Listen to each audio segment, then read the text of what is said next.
Ladies and gentlemen, I'm here to respond to Steph and Georgie, who said that my video, Confessions of a Copywriter, was unfair to the industry and falsely painted them in a bad light.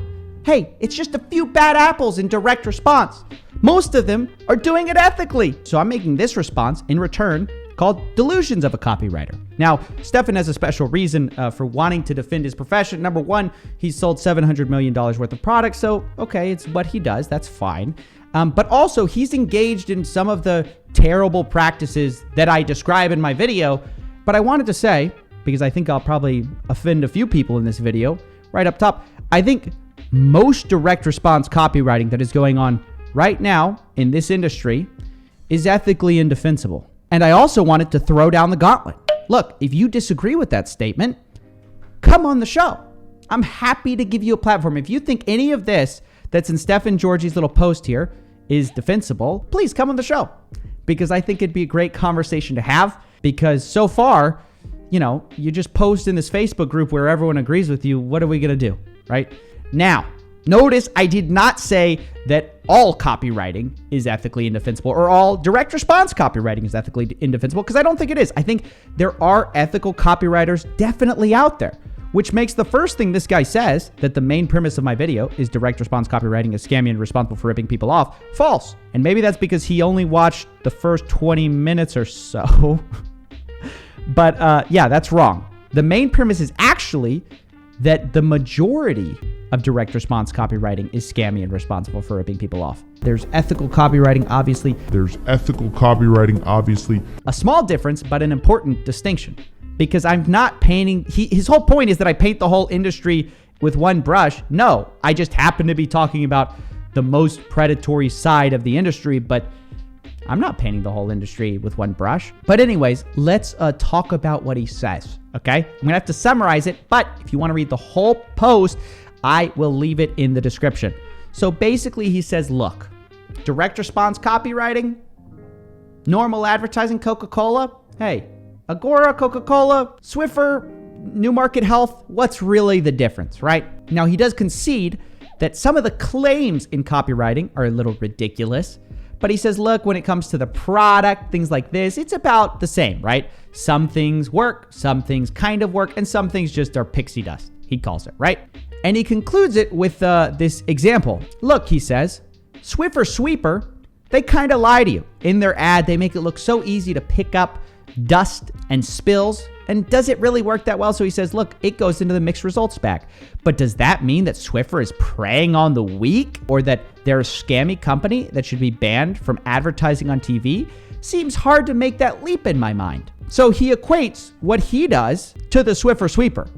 Now, let's dig into what he does, because notice he didn't bring up any of the products in direct response. And I think that was smart of him, because if he had, it would have started to look pretty ridiculous. Because let's talk about one of the products Steph and Georgie has sold. And I apologize for not using a more recent one, but honestly, it's hard to find out what these people have written about because their names aren't on anything. You kind of have to hunt down what they are actually attached to. So he definitely wrote this. This is something called Memory Healer, okay? Now ask yourself, do you think this is about the same level of predatory as Swiffer Sweeper, the evil broom company? Do you think this is slightly more predatory? Do you think this is definitely more predatory? What do you think? Maybe Swiffer Sweeper is more predatory. Okay. Hi, my name is Alexander Lynch, and the incredible story you're about to hear is 100% true. Actually, first, let's start with some irony. The story is 100% false. About 3.5 years ago, my father pointed a shotgun to my face and pulled the trigger. He didn't do it because he was a psycho or because there was some sort of a family feud. It happened because when I unintentionally startled him, his early stage 2 Alzheimer's, which at that time hadn't been diagnosed, caused him to become panicked and confused. Running to the closet, he pulled out his 12 gauge and fired it right at my head. He simply believed he was protecting his home and didn't realize that he almost murdered his only son. It was one of the most disturbing and horrifying experiences for both of us. Something that still gives me nightmares to this day. And it's also what sent me on a complete... By the way, I know that this seems like ridiculous, like who would fall for this, but who is this product targeted towards? It's about Alzheimer's, right? It's targeted towards seniors. So they're actually trying to scare seniors or maybe the senior's son or daughter. So look, so what? They're taking advantage of seniors. Isn't that the same as selling a Swiffer sweeper? Completely unexpected 2-year-long journey through the dark underbelly of the multi-billion-dollar corporate medicine universe. A journey that opened my eyes to the sick, predatory, and ultimately deadly practices of the pharmaceutical conglomerates, and that would eventually lead to the discovery of a completely natural, 100% effective way that could reverse even the most severe cases of Alzheimer's, dementia. Oops. Hey, this is not the Swiffer sweeper. You're trying to scare seniors into selling them a 100% effective way that could reverse the most severe cases of Alzheimer's and dementia, which, by the way, incurable diseases. No matter whether the one suffering was in the very late... I don't even want to put you guys through this. They're targeting people who are in their last stage of life and trying to milk them for all the money they're worth. Now, that is what I would call something that is preying on the weak, or a scammy company that should be banned. That is what I'm talking about. And with that, I want to talk about what makes a predatory advertiser, because Stefan doesn't seem to understand what makes a company predatory.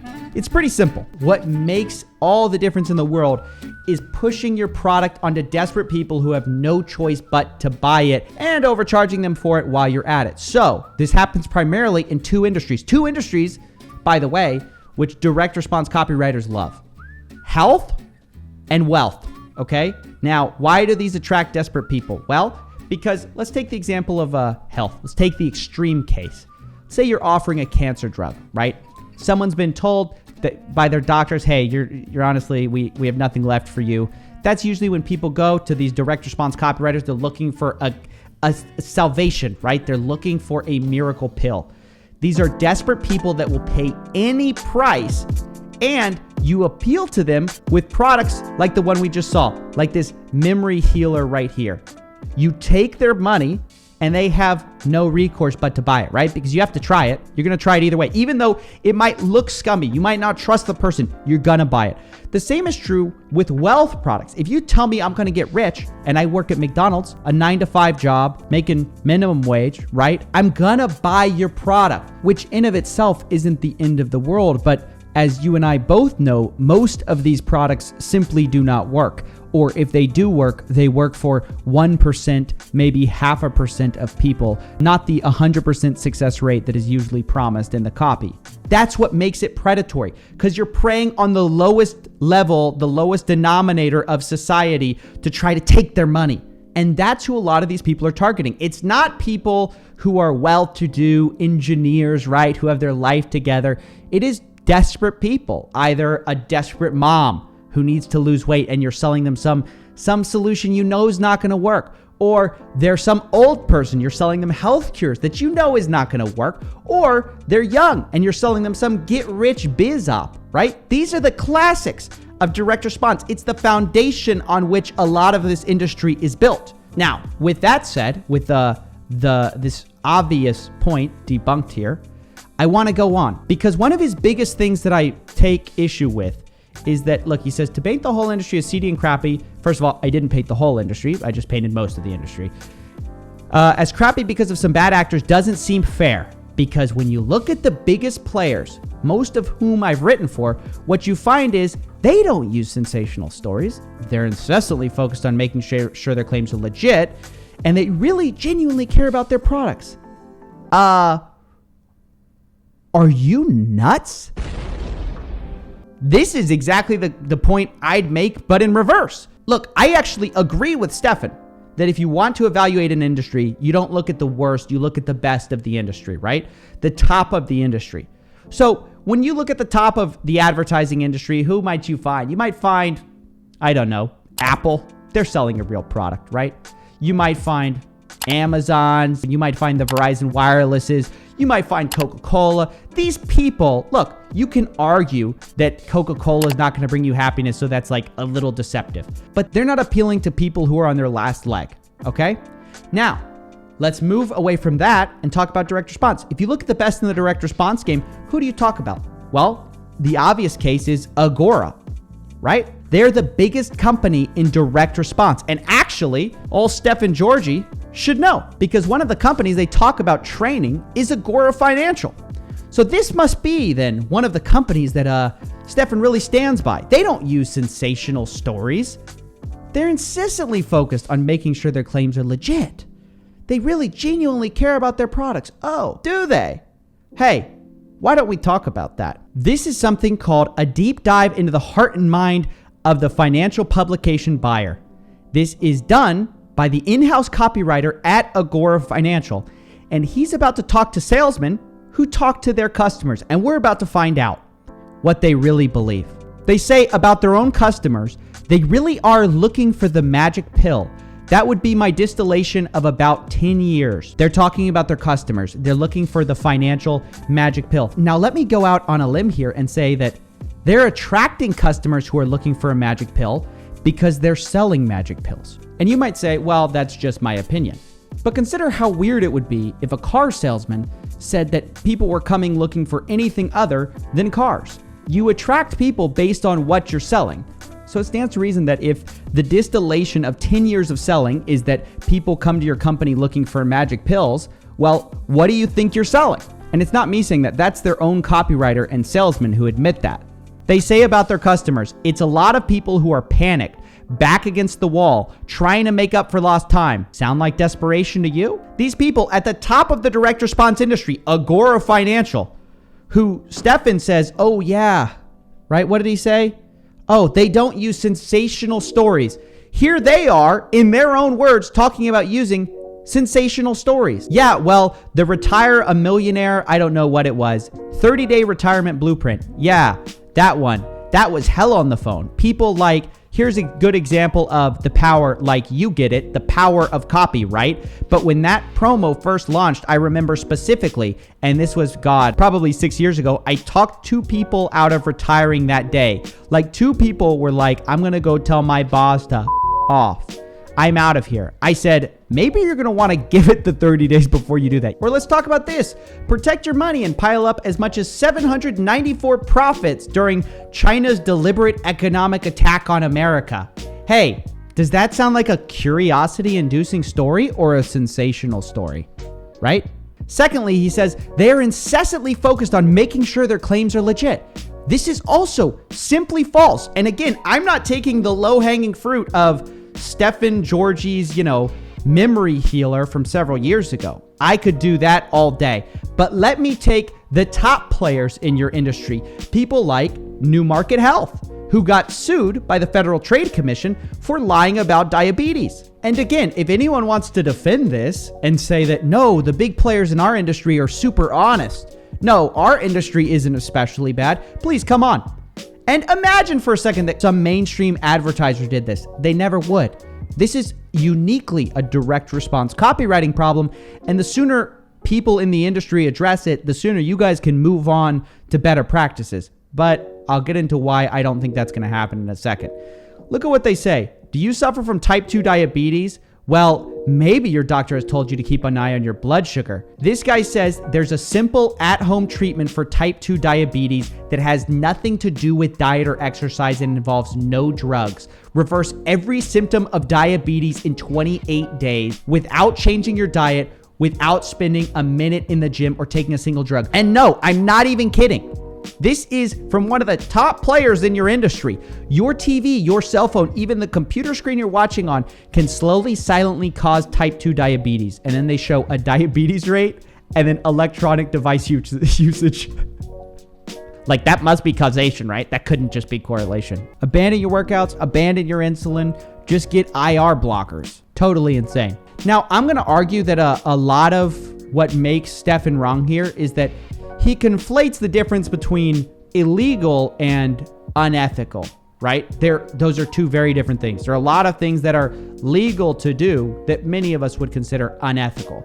Now, unfortunately, some of this industry, not all of it, certainly not all of it, but some of this industry thinks that if you ever try to start pushing back and saying, hey, maybe this is unethical, even if it's legal to do, all of a sudden, oh, you must hate making money. You must hate making money. That's what this guy says. Tim, I find that a lot of people who watch my channel is there to reconfirm their beliefs on making money, that everyone is a scam, everyone is greedy, everyone is bad. No, just you, Tim. It's almost like they're trying to convince themselves that making a lot of money is evil. Again, no. But some ways of making money is evil. Selling the memory healer is evil. It's unethical. Even if Stephen Georgi never technically got prosecuted for it, even if it was never considered illegal, it is deeply unethical. And I don't know why that's a conversation no one's willing to have. But because he conflates those two things, when he says this, they're incessantly focused on making sure their claims are legit. What he's actually saying is they're incessantly focused on making sure their claims are legal, not that they don't want BS claims. They want as many BS claims as they can possibly fit while staying legal. And once again, I'm going to show you proof of this. This is Ginny Thompson, CEO of New Market Health, which is a branch of Agora. Here's her idea of legality. Notice the equation for what should be said is anything short of completely illegal. Making sure, again, that our claims are kind of right up to the line, but not something that can get us shut down. Making sure, again, that our claims are kind of right up to the line. And I could really do this all day. I could go after sales letter with you, but I think you get the point. The point is this is a ridiculous attempt to try to justify the really terrible things that are going on in this industry. And again, it's not the whole industry, but it is a lot of the big players. He's lying when he says that the big players are somehow the ethical ones. How do you figure that, buddy? Here's Joseph Schriefer, one of the top guys at Agora Financial, who we talked about earlier, who Stefan must think is a pinnacle of ethics since they're a big player, and he says the big players are all ethical.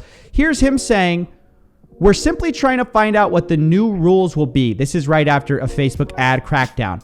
How that impacts our copy, and if we can still acquire customers with the watered down claims. If we can't say you're gonna make all this money, if we can't promise you the moon, who's gonna buy our products? You'd never see this with a Coca-Cola ad. You'd never see this in an Apple ad. Hey, can we still acquire customers?